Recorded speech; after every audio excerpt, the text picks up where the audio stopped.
என்னடா எள்ளு மிட்டாய்? எள்ளு மிட்டாயா? எள்ளு மிட்டாய் நல்லா இருக்குமே. சரி சாப்பிடு சாப்பிடு. நீ சாப்பிடு. இந்தாடா நிறைய சாப்பிட்டேன், திகட்டிடுச்சு. தகட்டிடுச்சா? மட்டன் சுக்கா இருந்துச்சு, எடுத்து வச்சுக்கிட்டியா? எடுத்துலாமா? போட்டோ எல்லாம் சாப்பிட்டேன் நானு. எல்லாத்தையும் சாப்பிட்டியா? நல்லா இருந்துச்சு. கடைசியா கொஞ்சம் இருந்துச்சு. நல்லா இருந்துச்சா? சரி சாப்பிடு. சரி சாப்பிடு. நீ சாப்பிட்டியாமா? இல்ல நான் சாப்பிட்டேன். இந்த இதையும் எடுத்து வச்சுக்க. என்னத்த மட்டன் பூரா எடுத்து சாப்பிட்டு இருக்காரு நீங்க? எனக்கு சாப்பிடு. எங்கமா போற? நீங்க சாப்பிடலன்னு சொல்லுவோம். அவன் சாப்பிடட்டும். அவன் சாப்பிடறதுக்கு தானே செஞ்சு வச்சேன். இல்ல சாப்பிட்டா போதும், புருஷன் சாப்பிட்டா போதும்னு நினைப்பேன். அப்படி இருக்கிறவதான் தாய். சோறு அலையிறவ நாய்.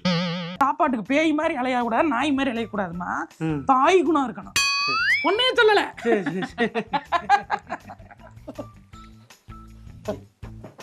என்ன ஏன் மூஞ்சி பேய் மாதிரி வச்சிருக்க? நான் பேய் தான்.